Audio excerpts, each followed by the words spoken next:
नमस्कार मित्रों, ज्योतिर्मय आकाश गंगा चैनल पर आप सभी का स्वागत है। हम आज राशियों के सम विषम को समझेंगे कि कौन सी राशियां सम होती हैं और कौन सी विषम। तो मैं लिख रही हूँ सम विषम।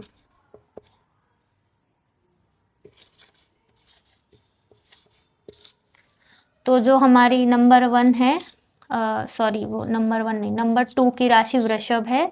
तो ये वृषभ हमारी सम में आएगी और मेष राशि हमारी विषम में आएगी।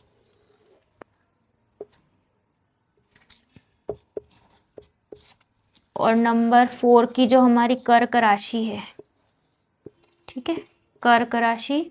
और नंबर 6 की हमारी कन्या राशि। नंबर 8 की हमारी वृश्चिक राशि। और नंबर 10 की हमारी मकर राशि।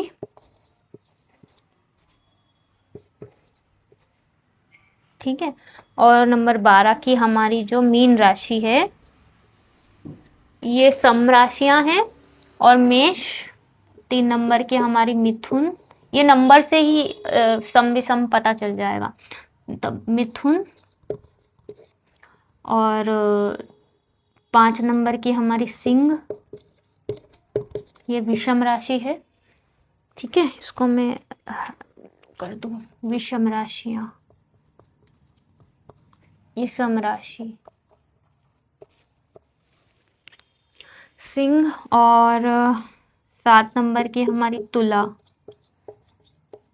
ये राशियों को सम विषम में इसलिए कर रहे हैं क्योंकि इसके द्वारा हम ग्रहों के अंश के बारे में पता करते हैं कि ग्रह किस अंश का है और किस अवस्था का है।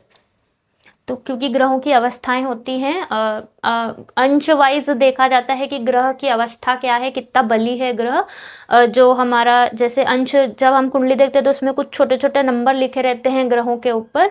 वो अंश डिग्री होती है कि ग्रह इस अंश का इस राशि में बैठा है।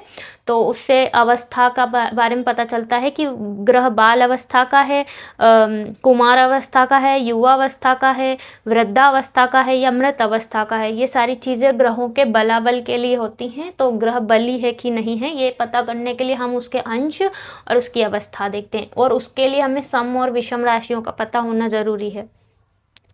तुला और 9 नंबर की हमारी धनु और 11 नंबर की हमारी कुंभ, ये राशियां जो हैं ये विषम हैं और ये सम राशियां हैं। ठीक है, अब मैं अवस्था के बारे में भी बता देती हूँ। ये आपने देख लिया होगा, जो 2, 4, 6 जो नंबर से ही सम है वो सम राशियां हैं, और जो नंबर से ही विषम है वो विषम राशियां हैं। विषम राशि और अवस्था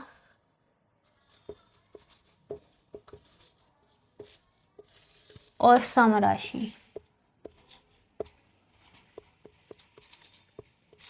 इसको मैं दूसरे कलर से लेती हूँ।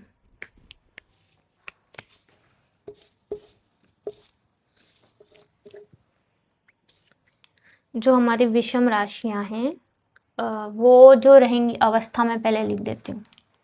अवस्था कौन कौन सी होती है? 5 अवस्था ग्रहों की बताई गई है। सबसे पहली होती है हमारी बाल अवस्था। ग्रह बाल होता है, मतलब ग्रह बच्ची अवस्था में बैठा है क्या। फिर होती है हमारी कुमार अवस्था। फिर होती है कुमार मतलब बच्चे से थोड़ा बड़ा।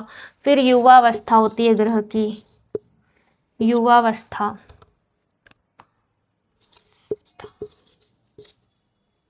कुमारावस्था, बालावस्था।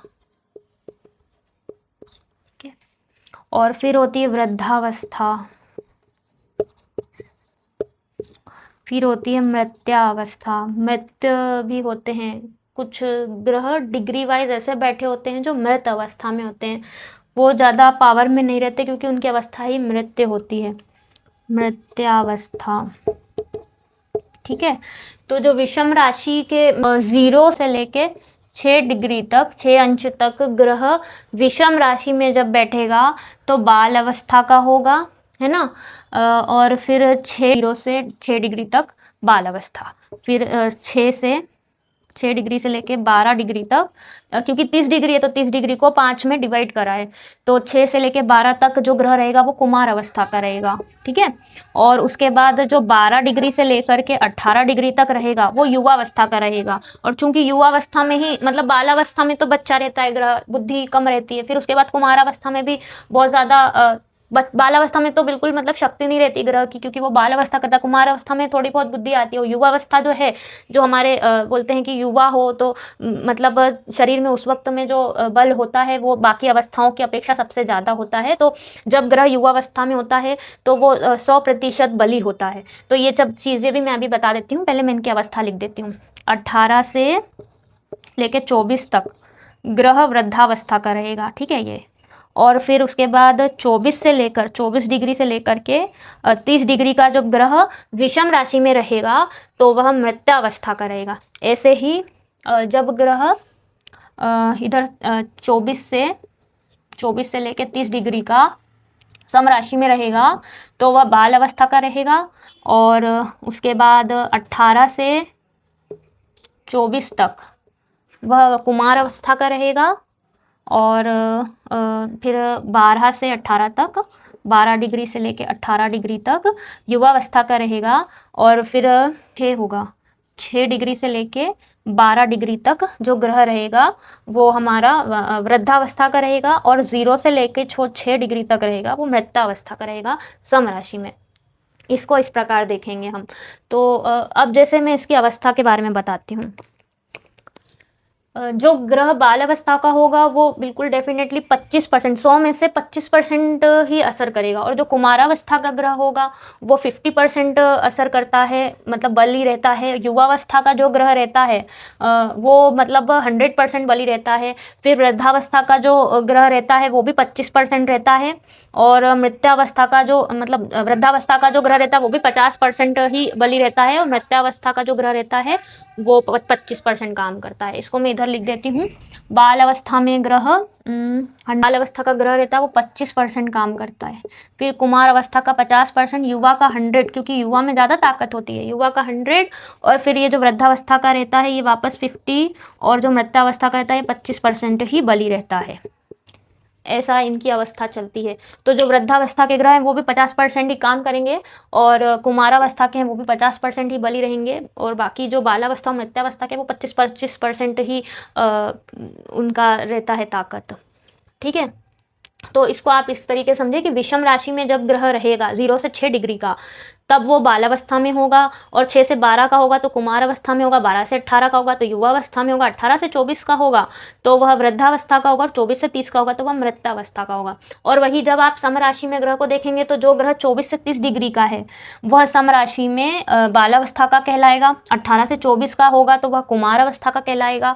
और 12 से 18 डिग्री का होगा तो वह सम राशि में युवावस्था का कहलाएगा। और 6 से 12 डिग्री का अगर ग्रह है तो वह वृद्धावस्था का कहलाएगा सम राशि में। और 0 से 6 डिग्री का अगर ग्रह है तो वह मृत्यावस्था का कहलाएगा कब, सम राशि में।